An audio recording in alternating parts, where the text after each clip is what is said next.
Bueno, hermanito, ya después de este pequeño complique, pero gracias a Dios todo es solucionable.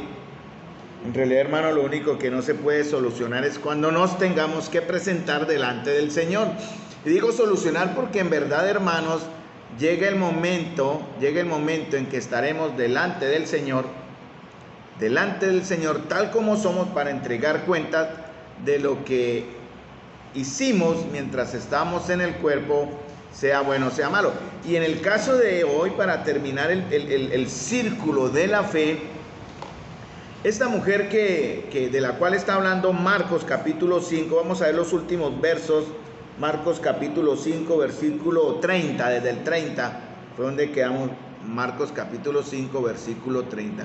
Y recuerden uno de los muchos versos que hablan de cómo completar el círculo de la fe, fue el que vimos el jueves anterior en el Salmo 51, en el Salmo 50:15, ¿no?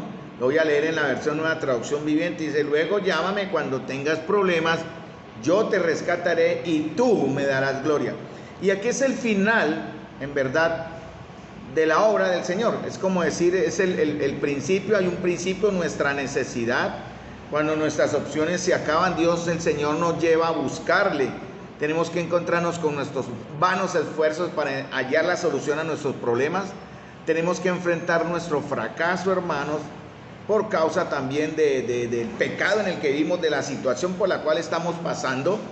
Y también debemos poner nuestra fe a actuar. En el caso de la mujer, ella tuvo que hacer algo, ¿no? No se quedó quieta. Ella dice en el verso 28, siguiendo a Jesús, porque ella estaba entre la multitud acercándosele. Verso 27, vino por detrás y tocó su manto.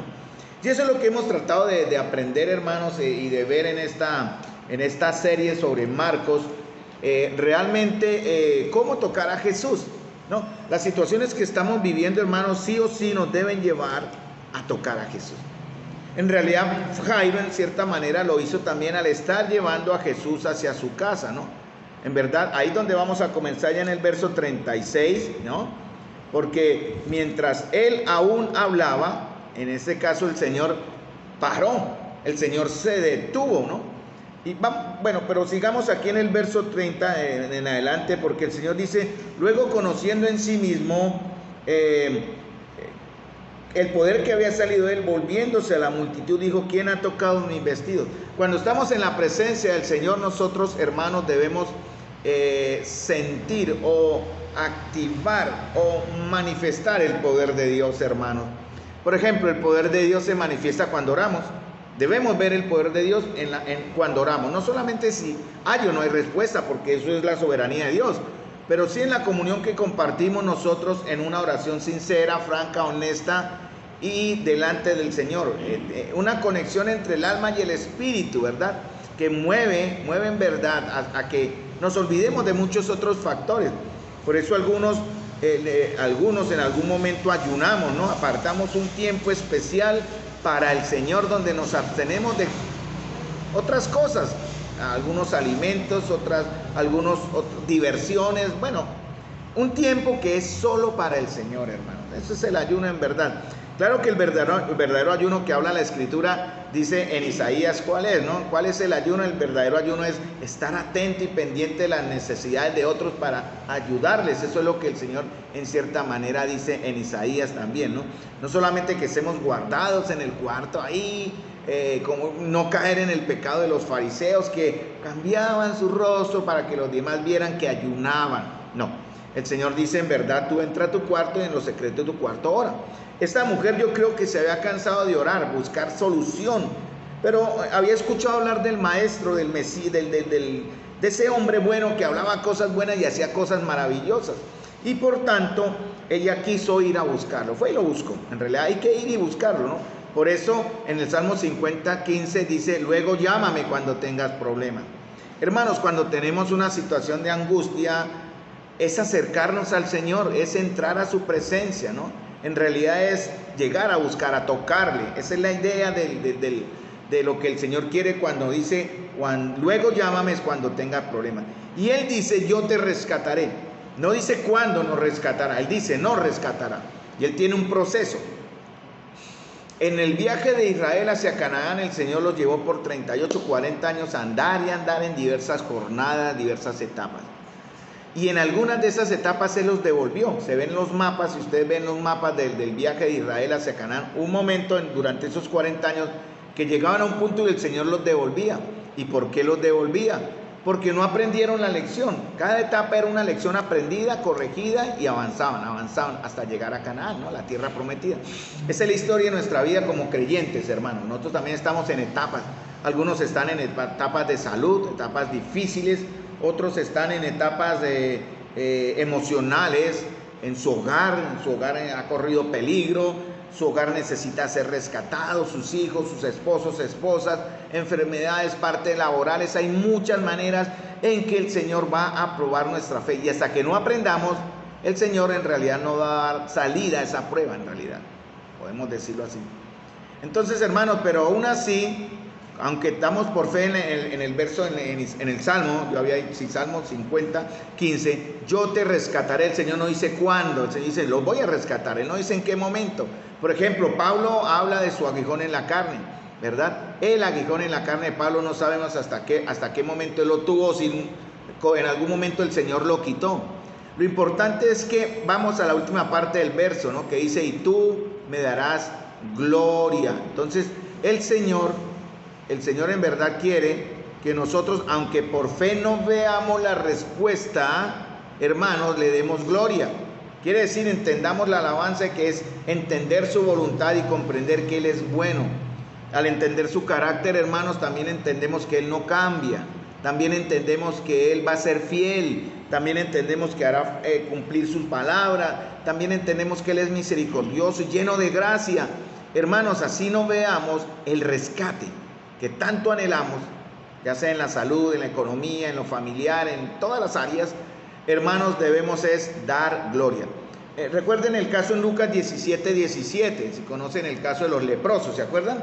9 leprosos sanados, ¿verdad? Que iban y el Señor sanó 9, ¿no? Pero ¿cuántos volvieron a darle las gracias? ¿Cuántos? Uno solo. Él dice, Jesús les dijo, no son 10 los que fueron limpiados, ¿y los 9 dónde están? No hubo quien volviese y diese gloria a Dios sino este extranjero. Y la intención de la pregunta que está en Lucas, ¿verdad? El Señor dice, ¿dónde están? Hermano, ¿dónde está usted hoy? ¿Dónde está usted? Hoy vemos presencialmente aquí un grupo de hermanos en el local y conectados en otro grupo de hermanos. Pero ¿realmente estamos? La pregunta es, ¿realmente, aunque estemos aquí físicamente, realmente estamos delante del Señor para darle gracias? Y la pregunta que está al final de Lucas 17, 18, el Señor lo dice, no hubo quien volviese y déle gloria a Dios si no es extranjero. Si le ponemos el énfasis correcto, esto es, aunque es una palabra, puede sonar más como recriminación o como un llamado de atención. ¿Cuántos de ustedes, hermanos, cuántas veces yo lo hice hasta que no aprendí? Yo lo hice, que recibía la bendición de Dios y no iba a ser agradecido. Simplemente me aprovechaba de Dios, en cierta manera puede sonar así, ¿no? Que recibía la bendición y el regalo de Dios y no daba gracias. Hermano, cuando usted recibe una bendición, cualquiera que sea, y si aún en medio de su prueba usted no ha recibido nada, por fe, la palabra de Dios dice, demos gracias en todo. En todo es teniendo lo que usted necesita ahora o no teniéndolo todavía, pero sabe que vendrá en la voluntad de Dios más tarde, dele gracias a Dios. Eso es la fe que no se ve, hermano. Entonces, por eso el Señor se asombra, ¿no? No hubo quien volviese. ¿Cuántos de nosotros, hermanos, hemos vuelto al Señor para darle gloria? Entonces, esta mujer sin duda había creído en su corazón. Sí, porque fue a Jesús. Pero aún no había confesado con su boca. Dice en Romanos 10:9, ¿no? Que si confesares con tu boca que Jesús es el Señor y creyendo en el corazón que Él fue levantado de los muertos, serás salvo. Y esta mujer en realidad estaba cansada. Por eso el Señor le dice, en verdad le dice, cuando le habla, dice en el verso 34, hija, tu fe te ha hecho salva, no sana, salva. Porque en realidad como el paralítico que fue bajado del techo por sus amigos, lo primero que el Señor le dijo, hijo, tus pecados te son perdonados. Porque el Señor está buscando, ¿verdad? El médico sanar el alma de los que están heridos. Primero el pecado, hermano. Y si el Señor quiere, traerá la sanidad que usted está buscando humanamente. aunque el Señor dice, mi poder se va a perfeccionar en su debilidad. A veces creemos, hoy nos enseña la sociedad y el mundo moderno, nos enseña de que usted es un guerrero, que usted es un victorioso, que usted está para conquistar, para pisar. Eso no está en la Biblia tal como ellos, algunos lo quieren aplicar, ¿no? No es así siempre. Hermano, nuestro maestro, que dijo él, no tuvo ni dónde recostar su cabeza. Entonces los que le seguimos seremos más que él. Cuando él tuvo que ir a la cruz, hermanos, cuando avanzó con su corona de espinas, o las espinas en su costado del azote del látigo romano, y cargar en la oscuridad de la cruz, hermanos, el pecado de cada uno de ustedes y el mío, ¿acaso nosotros somos mejor que él para no anhelar en cierta manera o esperar que pasemos por situaciones parecidas? Pero aún así, hermanos, esta mujer cumple algo en el verso 32, 33, ¿no? Ahí donde vamos a terminar en este tiempo que nos queda, ¿no? Con el fin de que saliera la respuesta que el Señor quería oír, Jesús se voltea hacia la multitud y pregunta, ¿quién me tocó mis vestidos? Según dice Lucas, ¿quién es el que me ha tocado? ¿Quién me ha tocado intencionalmente? Fue lo que él quiso decir. El Señor sabía perfectamente quién lo había hecho. Como el Señor sabe en sus vidas cada cuestión oculta, nosotros no sabemos, pero el Señor sabe qué es lo que usted está sufriendo, cómo está pasando, qué es lo que está pensando, cómo es su vida, cuáles son sus temores, sus anhelos, sus sueños, sus planes, pero en la voluntad de Dios el Señor está ahí. Recordemos la enseñanza del domingo también que vimos sobre el Salmo 88. Él no nos arroja, hermanos, como si fuéramos desechos. Él nos coloca amorosamente a sus pies para cuidarnos mientras pasa la tormenta. Y en realidad esta mujer quedó a sus pies, porque dice en el verso 33, entonces la mujer, temiendo y temblando, sabiendo lo que en ella había sido hecho, vino, que se postró delante de él y le dijo toda la verdad. ¿Cuál es el proceso de la salvación, hermanos? Si usted quiere saber si es salvo en verdad, tiene que recordar si pasó por este proceso, que es más o menos, mejor dicho, es la condensación, el resumen. El Señor va a trabajar de todos de una manera diferente, pero en todos nosotros se deben cumplir estos siguientes pasos. En Pablo se vio, en la salvación del centurión de Hechos 16:31, y en muchos otros, en Hechos capítulo 2:42, se veía este proceso. ¿Cuál es el primer proceso? Dice Marcos capítulo 5, versículo 33. Entonces la mujer, vamos a ir ahí, entonces la mujer, o entonces Carlos, o entonces Karen que está aquí, o Douglas que está acá, o David que también está aquí, o Virgilio que está acá, o los que están allá. Entonces Carlos, primer punto, temor y temblor, temiendo y temblor. Temor es dos cosas, son las dos palabras, son como sinónimas, ¿no? El temor, y aquí habla del temor reverente, hermanos. El temor de verdad no es el miedo, no es el pavor, no es el susto. Ese no es el temor que figura acá. La palabra temiendo tiene que ver con el temor reverente de saber ante quién estoy, de saber ante quién estoy yendo para encontrar lo que mi alma anhela. Y el temblor es el resultado, ¿verdad? Era el efecto físico. En realidad cuando dice temor, dice temiendo y temblando. Bueno, nosotros se nos enseña que somos los machos, ¿verdad?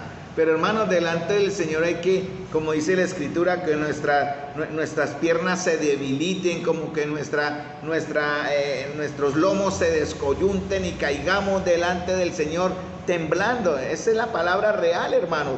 A veces nos acercamos al Señor con orgullo, con arrogancia, nos acercamos con presunción, pensando que somos mejores que otros, como el fariseo que oraba, Señor, gracias te doy porque no soy como aquel que está ahí, ese publicano que está ahí orando también, orando consigo mismo. Dice Filipenses 2:12, queridos amigos, y lo voy a leer en la versión de la Biblia Nueva, pero en Reina Valera ustedes me siguen también, siempre siguiendo mis instrucciones cuando estaban con ustedes, y ahora que estoy lejos es aún más importante que lo hagan.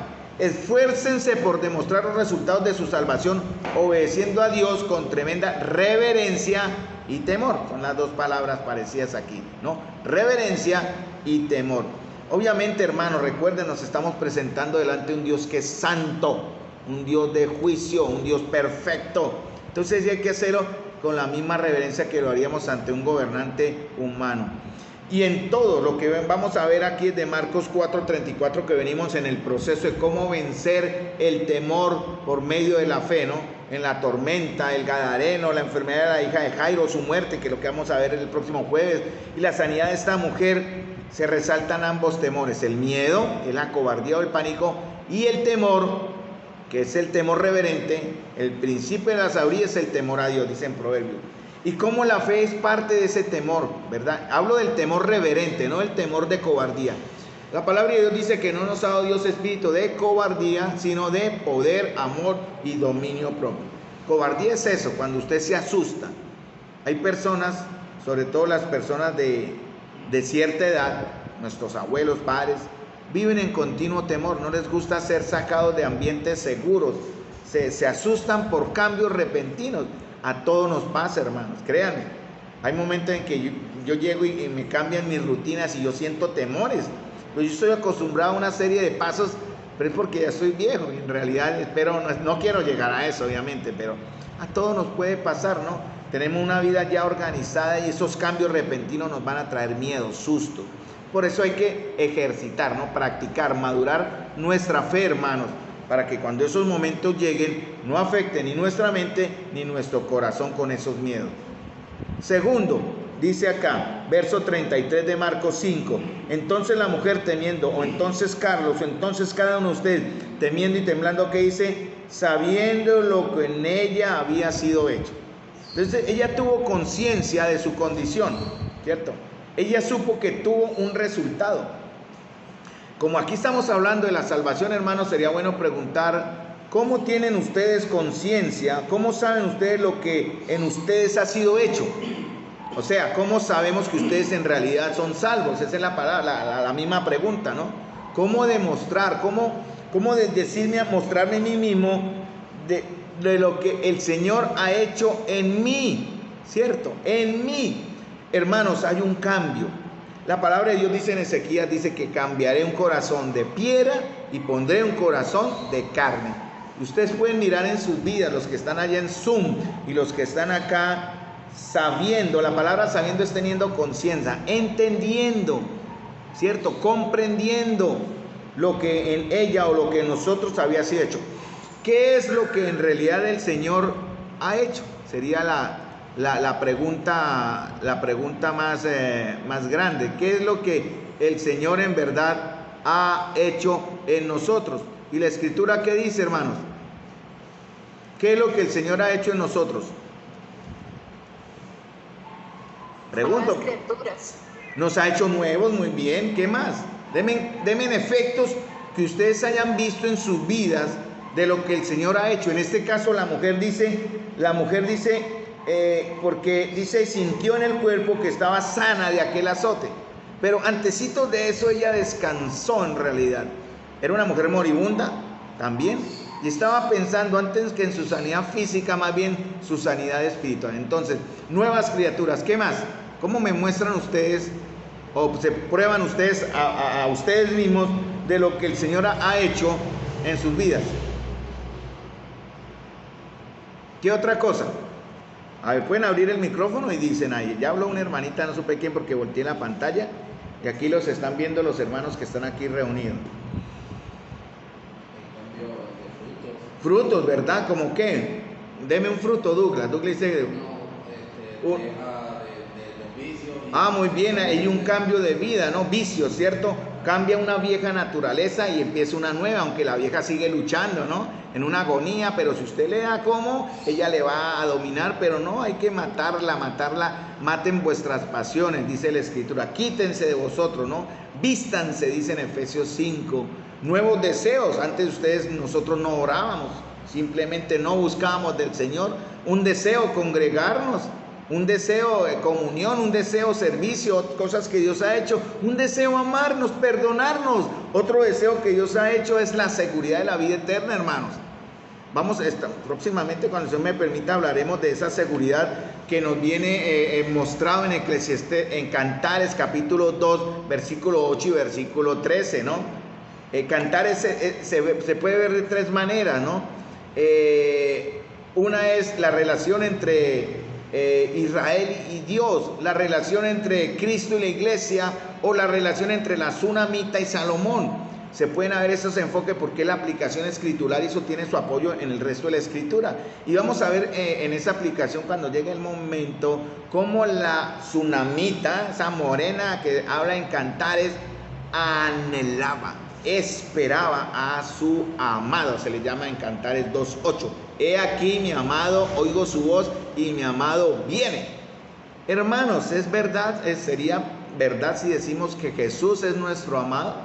Podemos decir, puede usted decir, amo a Jesús por lo que Él ha hecho. Bueno, cada uno de ustedes se dará la respuesta. Hebreos 10:22 dice, entremos directamente a la presencia de Dios con corazón sincero y que en plena confianza en Él. Creo que en el Reina dice en plena certidumbre de fe, o sea, convencidos. Dice, pues nuestra conciencia culpable ha sido rociada con la sangre de Cristo a fin de purificarnos y nuestro cuerpo ha sido lavado con agua pura. Eso es entender lo que Él ha hecho por nosotros, ¿no? Nuestra conciencia ha sido limpiada, nos hemos sido purificados y dice que nuestro cuerpo ha sido lavado con agua pura, nos lleva a entender el lavamiento de la regeneración por el Espíritu Santo. No es hablar solamente en el texto, como dice ahí, de estar limpios, lavados, ¿no? Bañados, ¿no? No tiene que ver solamente con el aseo corporal, sino con el aseo espiritual, hermanos míos. Entonces, de esa manera nosotros tenemos conciencia de nuestra condición, de nuestro pecado y del perdón que el Señor nos ha dado. Y tercero, dice, sabiendo lo que ella había sido hecho, verso 33, la tercera parte dice, vino y se postró delante de él y le dijo toda la verdad. ¿Cierto?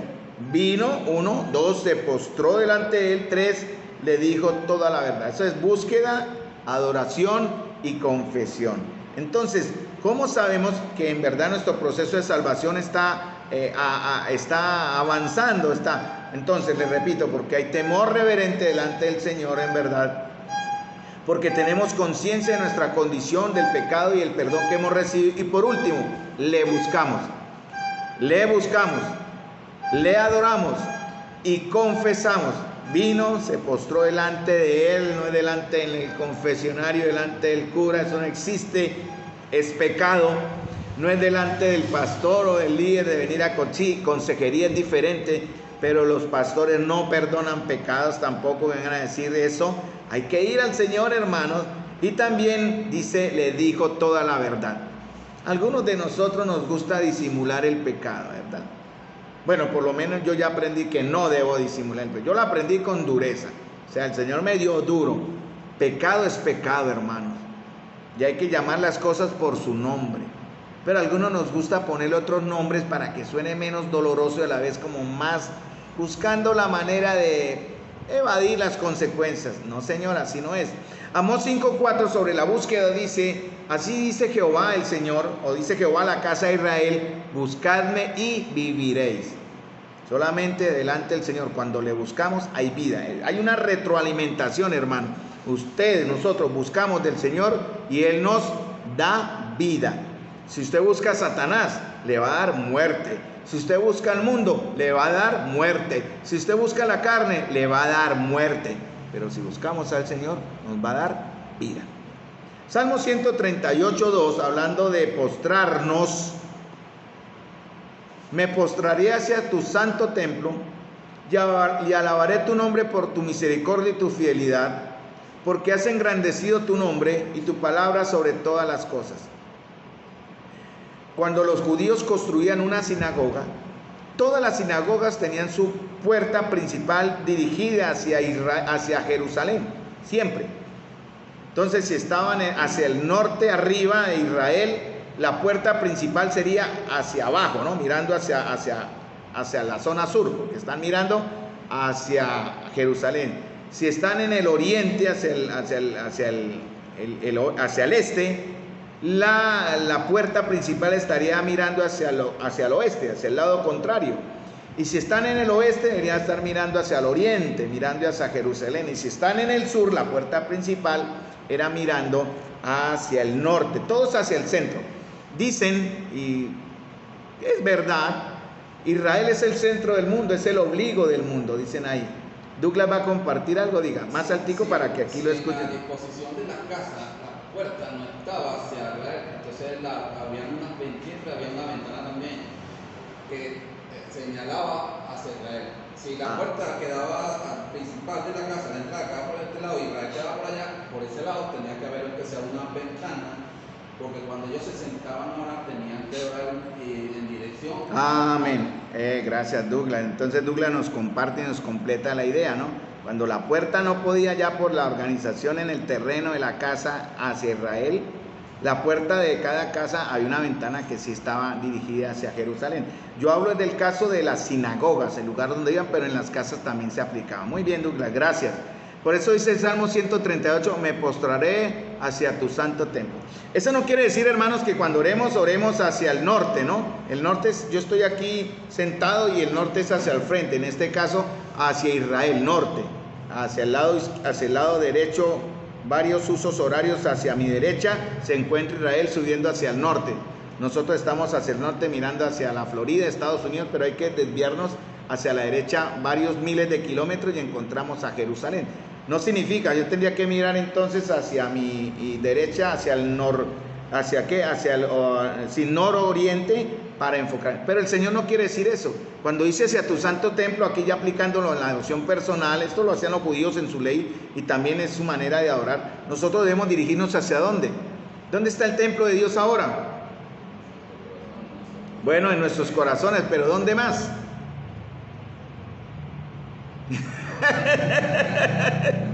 Hay una hermana que dijo, sí, muy bien, está hacia los cielos, sí, muy bien la hermana, no digo el nombre, pero le dio pena hablar, yo, sí, señores, el santo templo de Dios está arriba, allá es donde iremos, hermanos, por eso me postraré hacia tu santo templo, y alabaré tu nombre por tu misericordia y tu fidelidad, porque has engrandecido tu nombre y tu palabra sobre todas las cosas. Y también mirando a nuestro corazón. Y por último, para terminar, hermanos, Salmo 32:5, como tiene que ver con 1 de Juan, el que encubre su pecado, también dice, el que dice que no ha pecado hace Dios mentiroso. Dice el Salmo 32:5, mi pecado te declaré y no encubrí mi iniquidad. Dije, confesaré mis transgresiones a Jehová y tú perdonaste la maldad de mi pecado. Entonces, hermano, lo que el Señor quiere en verdad es que tengamos conciencia que es mucho más importante la sanidad de nuestra alma que la sanidad física, hermano. Aparte física. Por eso hay que estar muy seguro. Ayer hablábamos de ese tema con algunos hermanos en el comedor, en la comidita. ¿Qué pasaría en caso de una situación médica? Y yo les dije lo que yo creo. Yo voy primero al Señor. Primero mi Señor. Y Él me dirá qué hacer a continuación. No voy a hacerlo al contrario, créanme. Entonces, primero, Señor, ¿qué debo hacer? Uso la ciencia, Señor, guíame. Uso mi fe y me quedo quieto. El Señor en cada uno le mostrará. Entonces, el Señor de igual manera va a ser alabado, hermanos. Entonces, para el Señor más importante es la sanidad del alma, aunque la sanidad física muchas veces va relacionada, ¿no? Porque hay muchos desajustes emocionales que afectan nuestro cuerpo. Debe haber una relación entre cuerpo, alma y espíritu, ¿no? Pero cuando el alma está desajustada, falta de perdón, rencor, dolor, ira, venganza y todas esas cosas malas, eso va a afectar el cuerpo, el estrés, el afán. El Señor dice, no se afanen, tranquilos. Llevé un cliente que venía del aeropuerto y el pobre señor venía de los Estados Unidos y allá veía los carros muy pequeños, los nuestros, y decía, estos carros son pequeños, y era agarrado del bumper porque pensaba que el carro, no sé, ellos están acostumbrados a carros grandes, y yo bajando del aeropuerto en ese carrito y el señor agarrado así del tablero, como, oh, cuidado, tranquilo señor, vamos bien, aquí estamos seguros. Entonces muchos piensan que la seguridad viene por otras cosas, ¿no? Entonces hay personas que se asustan por todo, temerosos de todo. No, tranquilo, como yo le dije al Señor, tranquilo, está en buenas manos. Entonces, hermanos, ya, último minuto, recuerden, las enfermedades son resultado también del pecado, ¿no? Estamos en un mundo caído, hay efectos, hay destrucción, hay muerte. ¿Por qué Dios permite la maldad? ¿Por qué Dios permite la maldad? Eso es un tema para hablar, pero no ahora. Pero tiene que ver con la voluntad permisiva de Dios, ¿no? Para juicio del hombre. Entonces el Señor, la primera preocupación del Señor, ayer un hermano me recordó ese verso, ¿no? Hablando de la medicina, ¿no? ¿Cómo fue el verso? Los médicos, los sanos no tienen necesidad de médicos, sino los enfermos. Porque el Señor también autoriza la ciencia médica, ni me ha faltado, no estamos estigmatizando ni rechazando eso. Como los testigos, por ejemplo, que dicen no aceptamos transfusiones y muchos han muerto porque han necesitado transfusiones de sangre de urgencia por accidentes o cuestiones, ya han muerto, pero eso es una manera ya no lógica de aplicar eso, pero no vamos a entrar ahí. Muy bien. ¿Cuál fue el resultado? Ya para terminar, porque el próximo jueves trataremos de continuar antes de pasar a Marcos 6, que habla de por qué el Señor no hizo ningún milagro en su tierra. Y tiene que ver con la incredulidad. Vamos a ver eso ahorita. Yo voy en Marcos 6 y casi sobre el 7 adelantándole. Y estoy sorprendido. Pero algo que tiene que ver con lo que se menciona en Marcos 5, 40. Y se burlaban de él, mas él echando fuera a todos. Porque aquí comienza que mientras él aún hablaba, él le dedicó tiempo a la mujer. ¿Cierto? ¿Por qué se detuvo? Bueno, eso lo vamos a ver ya el próximo jueves como un resumen. ¿Por qué el Señor se detuvo y no fue directamente con Jairo? Porque la mujer también era importante. Así como se detuvo para ir a Lázaro, ¿cierto? Le dijeron, Lázaro está enfermo. Se demoró 3 días o 2 días, 3 días en llegar a Betania, ¿no? Y cuando llegó Lázaro había muerto.